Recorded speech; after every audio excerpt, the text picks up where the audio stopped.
In this video, I'd like to discuss some patterns regarding derivatives. I'd like to talk about what is the pattern, if any, if you multiply a function by a constant. What about if you have the sum or the difference of functions? All right. Now, let me make something clear. So we are deriving a lot of stuff, a lot of patterns, by using the definition of the limit definition of a derivative. Now, in the future, we will not always do everything with the limit because we will have memorized the pattern that keeps showing up. All right. Now, what I want you to do is not just memorize the pattern and forget where it came from. Okay? This is analogous to what happens with quadratic equations. You may recall that with quadratic equations, you eventually learned what was called the quadratic formula, right? And so everybody can just mindlessly plug the coefficients into the quadratic formula and solve every single quadratic, right? Okay, well, that's fine, but it would be helpful if you at least had some idea where it came from, okay? If you remember completing the squares, that's basically what you do, and every time you complete the square, you end up with the same pattern, and that pattern is what we call the quadratic formula, okay? But what teachers want to impress upon you is that they want you to understand, at least to some degree, where things come from, all right? We don't want you to think anything is magic that just dropped from the sky, okay? All right, so this is what the limit would be if we had a function. But now let's suppose a function f of x. Let's suppose that I had another function g of x, and g of x was equal to some constant times f of x. Okay?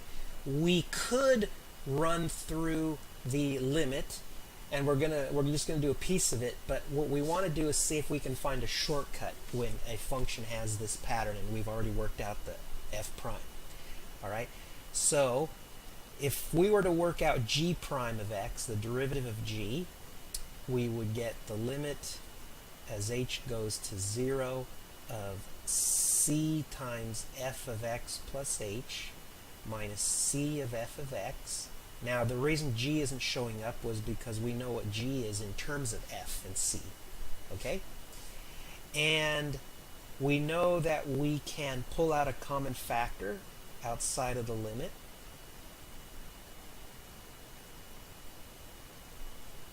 That's because the limit of a product is the product of the limits, and the limit of a constant is the constant itself.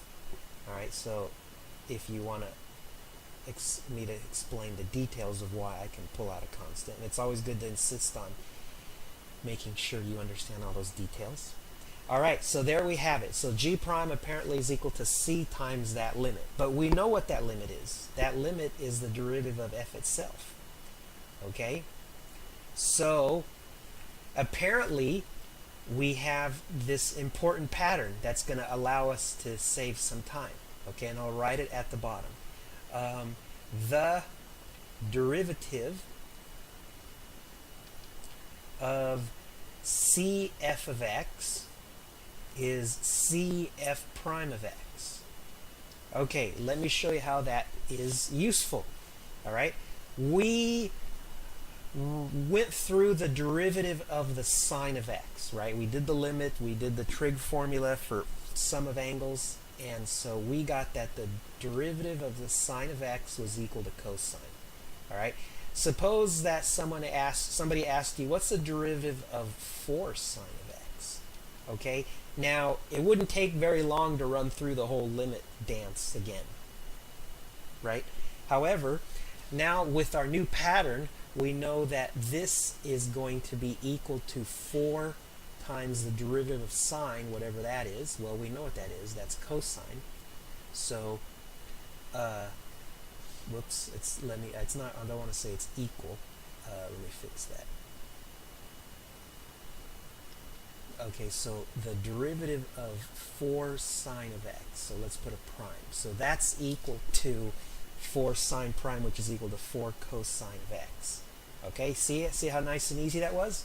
That's the power of these patterns. Okay, so that's the constant pattern. Let's do another one.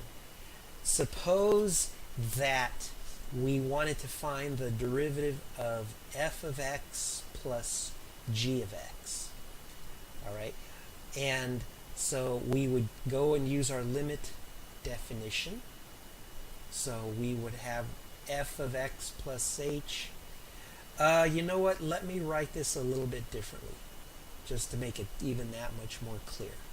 Let's say that we have a function m of x is equal to f of x plus g of x. Okay, and our goal is to find m prime, the derivative of m. Okay, now we can express it in terms of limits with the f and g. So limit as h goes to 0 of f of x plus, when we m of x plus h is equal to f of x plus h plus g of x plus h, and then we minus m of x, and m of x is f of x plus g of x. Let me put a parenthesis. We don't want to get bit by a minus sign. Okay, so there we have it. Right? Now let me separate or let me group some terms and turn it into two limits. So I could take the first and a part of the last term, so f of x plus h minus f of x over h, plus the limit of, as h goes to 0, of g of x plus h minus, distributing that minus on the last term. Okay, so apparently m prime is equal to the sum of these limits, but the first one is just f prime, and the second one is just g prime. All right? Now, something similar would happen if we had a difference instead of a sum of functions. Okay, so in other words, let me circle the plus. So if m was equal to f minus g, that would become a minus, and then that would affect right here, that would affect right there, that would be, then that would affect this right here. Okay, so apparently if you have a sum of functions, the derivative is the sum of the derivatives. If you have a difference of functions, the derivative is the difference of the derivatives. All right, let me show you how this is useful. So suppose I wanted you to take the derivative of the sum, the sine of x plus the cosine of x. Okay, let's put a little prime around that. So the derivative, now we can just take the derivative of each piece, right? The derivative of the sum of functions is the sum of the derivatives. So this is sine prime plus cosine prime, which the sine prime is cosine, cosine prime is minus sine.